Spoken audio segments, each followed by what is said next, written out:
Coming up on this week's A Lively Experiment, the long-awaited state budget emerges from the House Finance Committee. We'll tell you the winners and losers. And don't expect the new Washington Bridge to be finished anytime soon. A Lively Experiment is generously underwritten by... Hi, I'm John Hazen White Jr.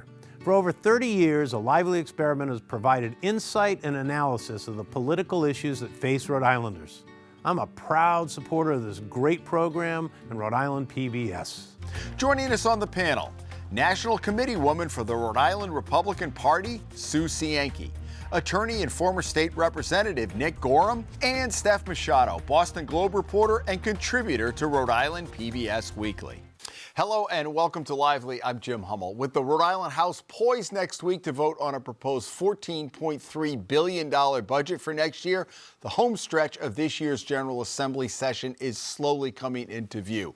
Who benefited and who lost out, and what major pieces of legislation still hang in the balance? Steph, you've been in the middle of every major story the last week, and of course you were there for the budget. They still do it where it comes warm off the printer. Do you actually get the budget? Oh, yeah. Warm off the printer. And, you know, we, just to, peel back the curtain, reporters were sort of summoned at 9 p.m. Okay, we're ready. We do we get briefed by the speaker and the majority leader and finance chair on what's in the budget. But they said they had literally finished it 15 minutes prior.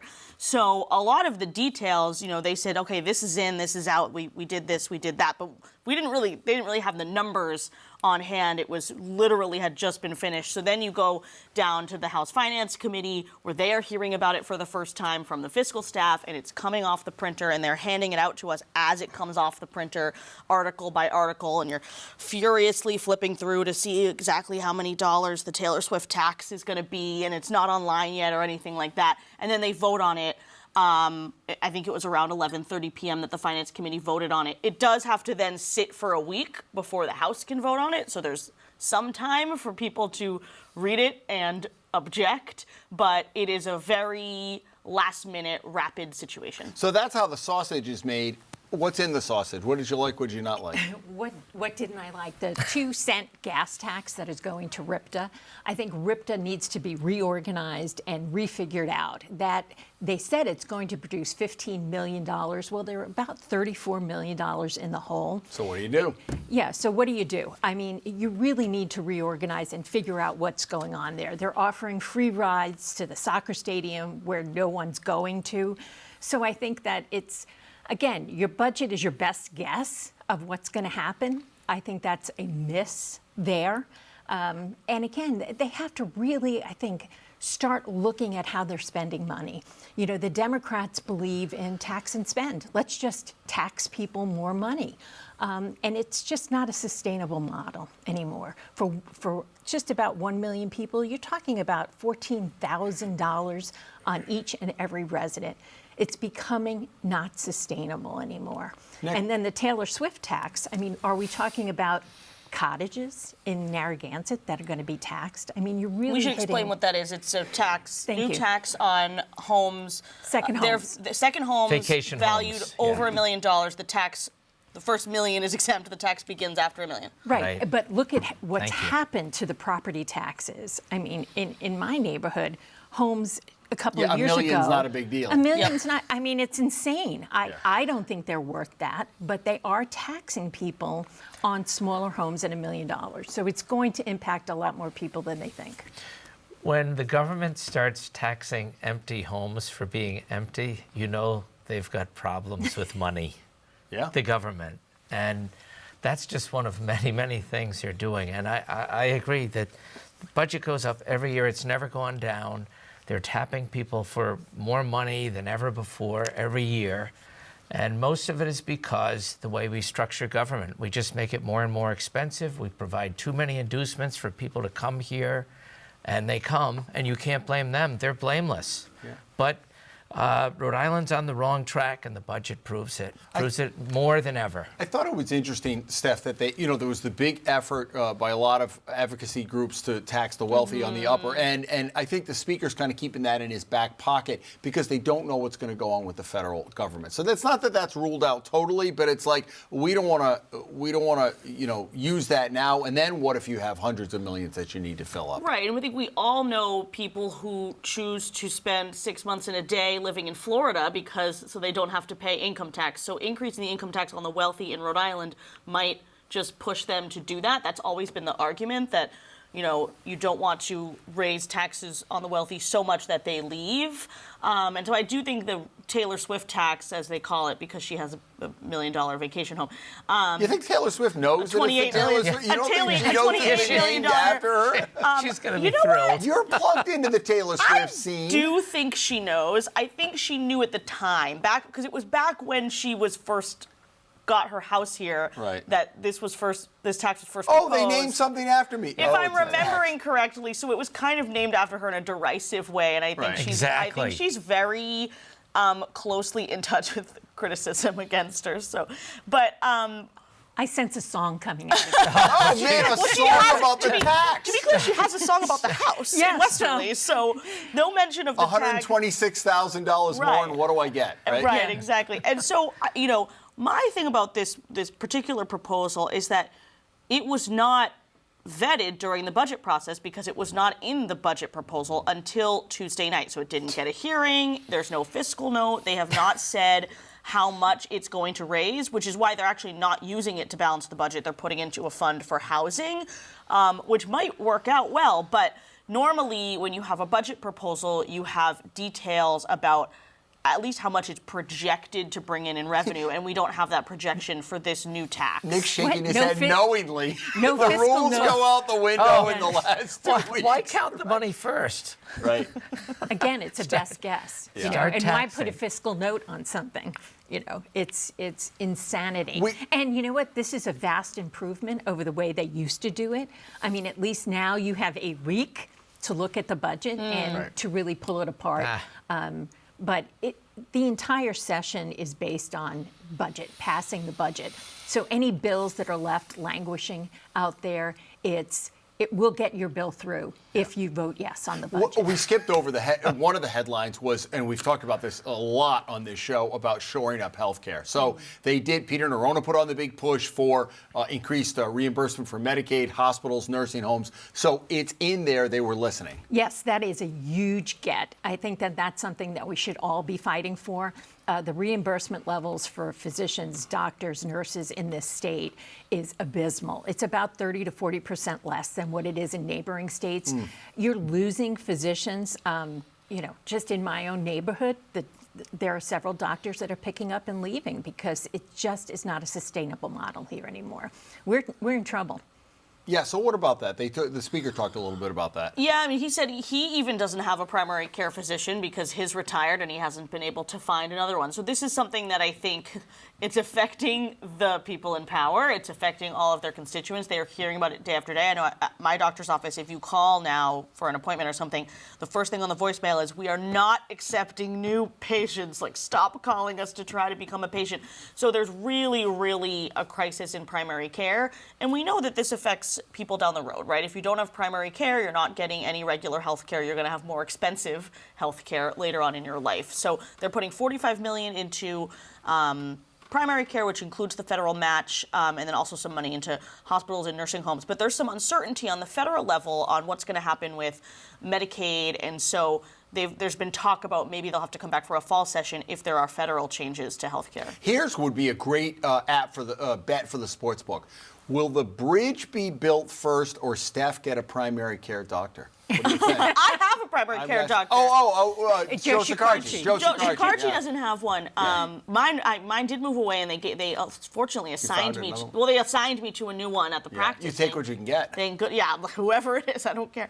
But because look what happened to Anchor Medical. Yeah, $25,000.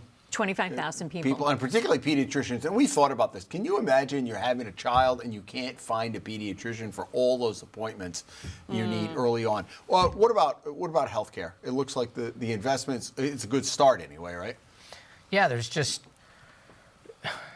not enough money for all the people we attract to this state that don't have the money to pay for health care. That's really the principal problem, and that's why the reimbursement rates aren't as high, because the government doesn't have enough money, the companies don't have enough money, and it's just really starting to cave in, I think. You've got to make some kind of changes to the way we provide inducements in this state, that bring people here who are very typically poor. It's prioritizing what your budget process is about. We've got to do a better job of prioritizing what the government should be doing.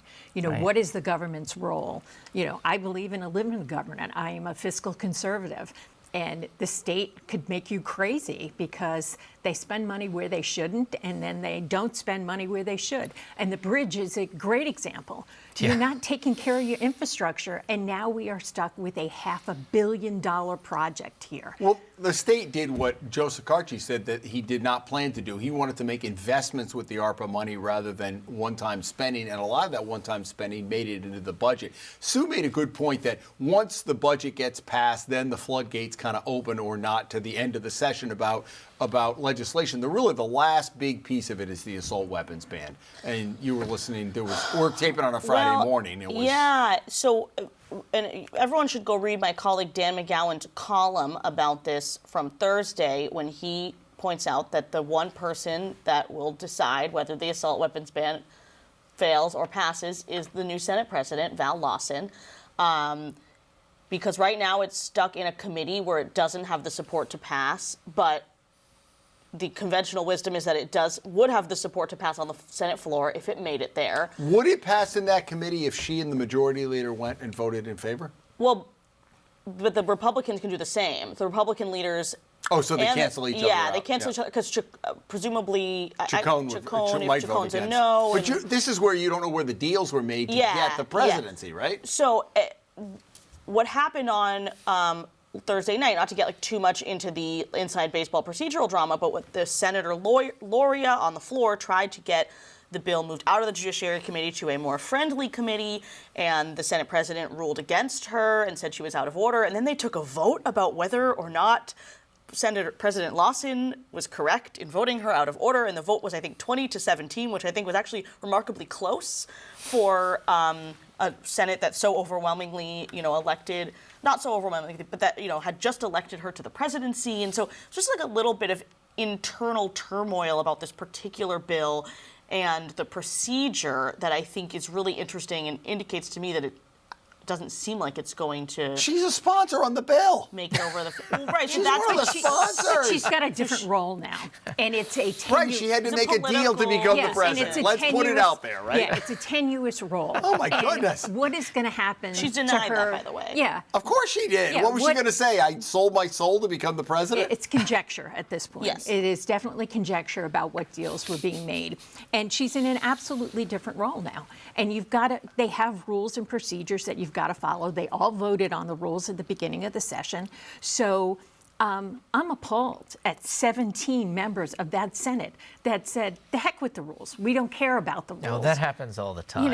And it shouldn't. If you have an institution that you believe, hey, these are the rules, we're going to follow the rules, and then they just go, yeah, well, we don't care because for us, institution. Yes, we a don't good have institution. We don't have it. It's a failure of government, and that's why people get so aggravated, I think. What do you make of this, Nick?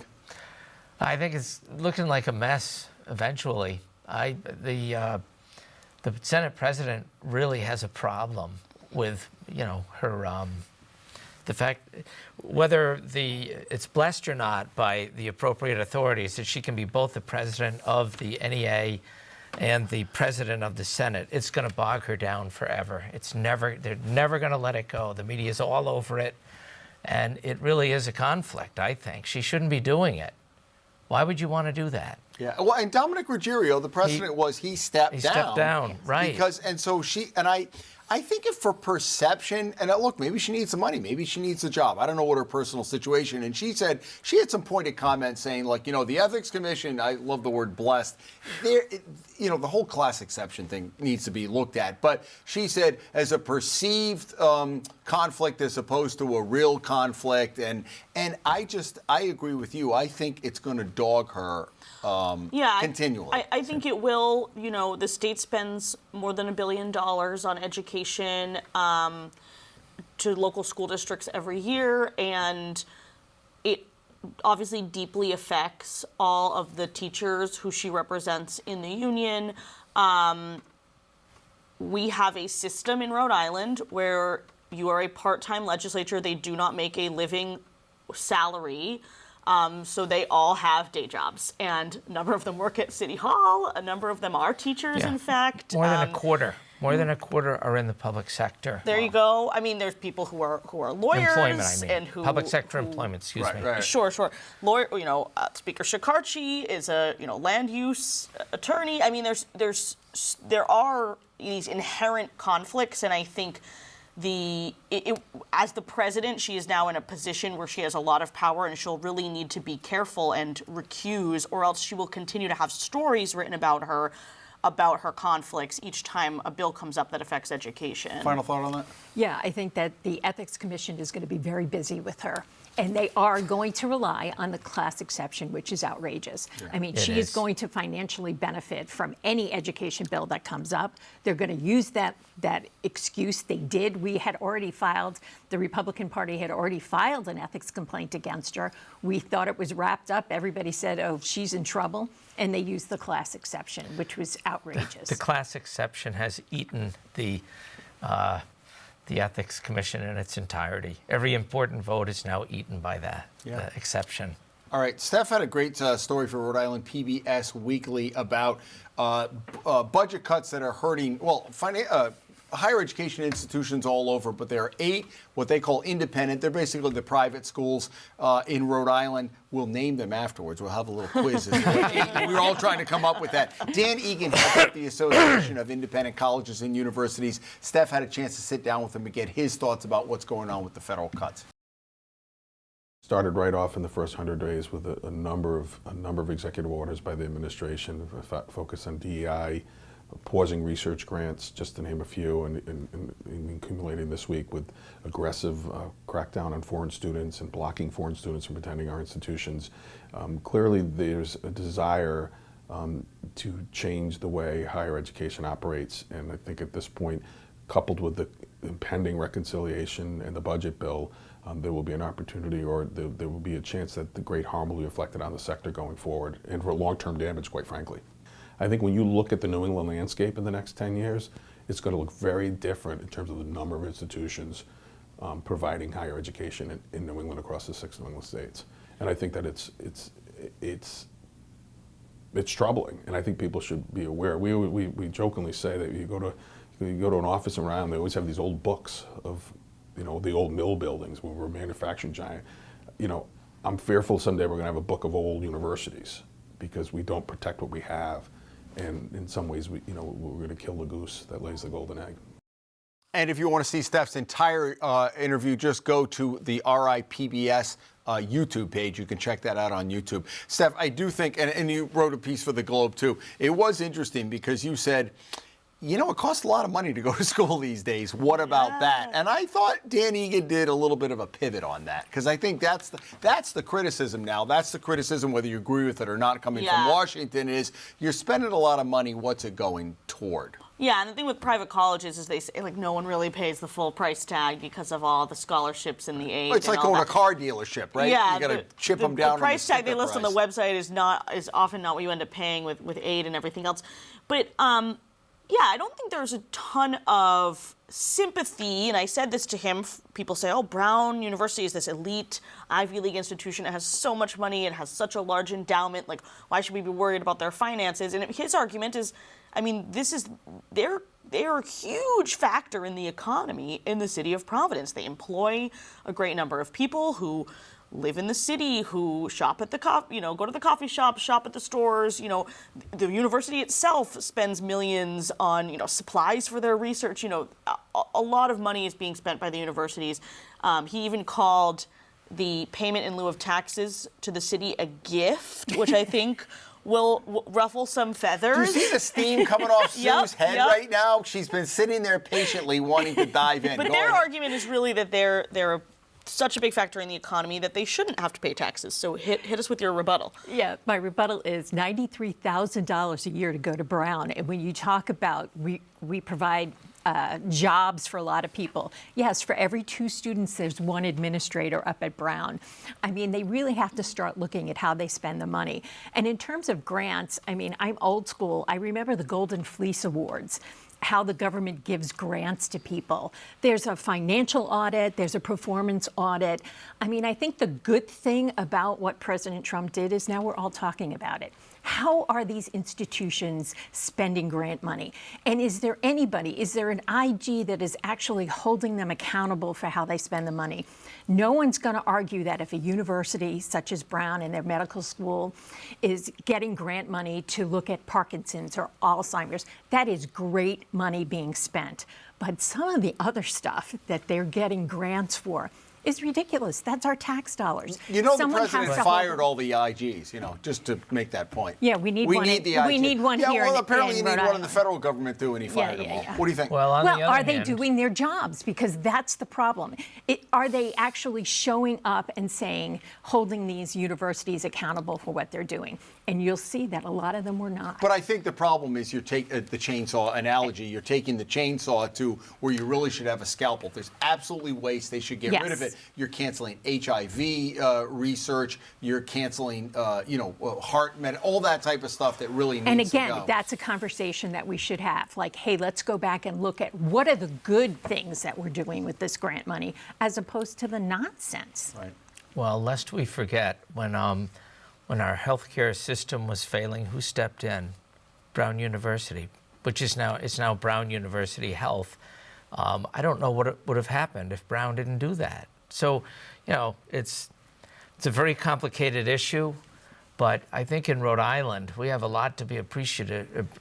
We should be very appreciative of some of the institutions, certainly Brown, for the things they've done. Really, the health.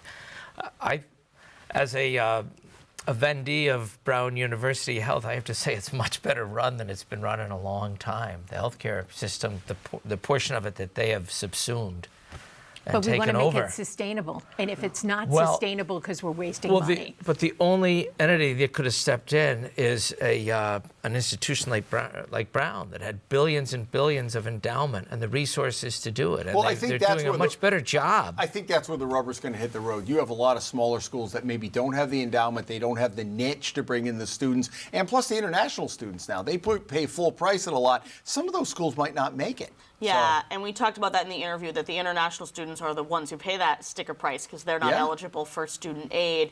Johnson & Wales has announced that they're going to be doing layoffs. Their enrollment has not bounced back. Enrollment overall, similar story at Wheaton College over in Norton, Mass. Enrollment is going to be a big problem, totally separate from the Trump cuts, but the Trump cuts are not making it easier for them to absorb the loss of tuition because enrollment is down in the Northeast. All right, that's the irony, though. They're harming institutions like J&W. I don't know if they have an ideology. Do they? No, good cuisine. And hospitality. Hospitality, right. Yeah, and business. All right, let's do outrages and/or kudos, and then I do want. What would a show be without the Washington Bridge? We'll use that as a kicker today. Nick, do you have an outrage or a kudo? I have an outrage that the Ethics Commission found that President Lawson did not have a conflict as president of the Senate. That's absurd, and that's why the last president stepped down, because he knew he had a conflict. What was your phrase? The class exception is eating the Ethics Commission. Yes, having it for lunch. Well, yeah. Yeah. That proves it. Yeah. Steph, what do you have?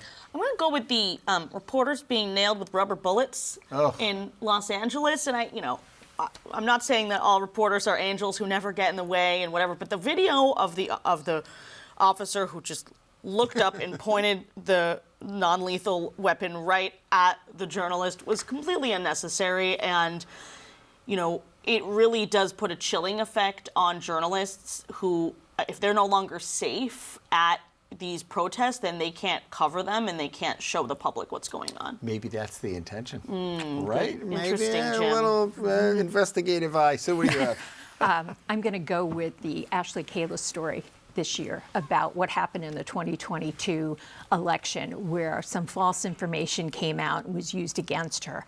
I think it's okay for politicians to go after each other on policy, but when you make up lies and you use them and you know that they're not true, I think that harms everybody because you're not talking about the issues. You know, stop talking about personalities. Let's get to policy issues. I know that's Pollyanna, but Yeah. I strongly believe in that. Okay.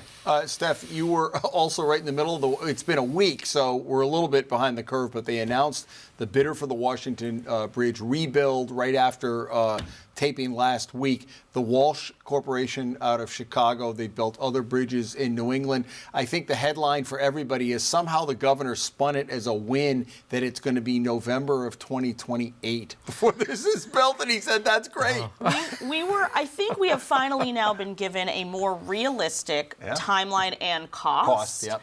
But it comes, you know, after we had been given an unrealistic timeline. It said it was going to open in 2026. And obviously an unrealistic cost because now we know it's going to be much more expensive than they originally projected.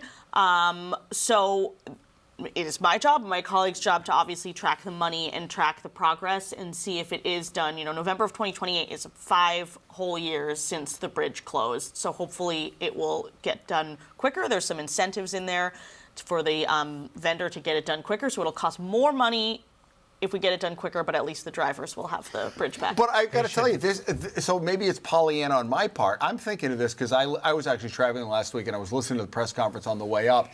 Maybe you under-promise and over-deliver because you have incentives. Now, it's not going to affect the 2026 election and whether McKee will be around, but you say November of 2028, they built in a lot of incentives, so you finish it 6 months early. Maybe that's being optimistic, but the 2 years is still, it's hard to swallow. I will be surprised if it's even done by 2028. Oh, come on. November 28th? Really? Yeah. It's more than 3 years from now. Yeah, I know. How long does it take to build a bridge? Yeah, well, that's the question, isn't it? We should rename it the Waterloo Bridge. I tend towards what you're saying, which is that I think they put out a timeline that was more realistic because then if they beat it, then it's right, and then hey, look, then you celebrate that you beat it. It's much better. But don't you think, Nick, this is going to come into the election in 2026? I mean, don't you think McKee's going to get pounded on this? Pounded is a mild word. I think it's a real problem. He's lost the entire East Bay. He should basically just concentrate on the West Bay. But yet I don't think that he can get reelected. Yeah. He can get reelected in this state if there are multitude of candidates that jump into the Democratic primary other than Helena.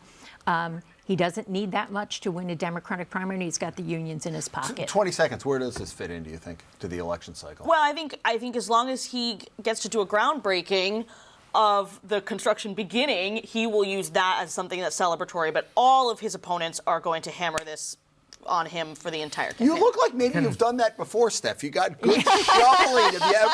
Did they ever let you do the shovel or not? No, never. All right. Cutting a huge ribbon is still going to be followed by misery. Yeah. Exactly. So One day of good and 500 days of not good. All right, folks, it is a quick show. That's all the time we have. Sue and Nick and Steph, good to see you. Folks, if you don't catch us Friday at 7 or Sunday at noon, catch us online. Go to the station's website, ripbs.org/lively, where we archive all of our shows, or Rhode Island PBS's YouTube page. You can catch that at either or wherever you get your favorite podcast. Come back next week as we wrap up the General Assembly session and have a full analysis as a lively experiment continues. Have a great weekend.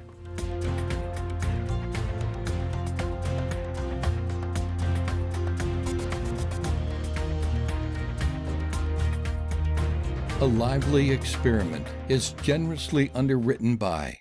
Hi, I'm John Hazen White Jr. For over 30 years, A Lively Experiment has provided insight and analysis of the political issues that face Rhode Islanders. I'm a proud supporter of this great program and Rhode Island PBS.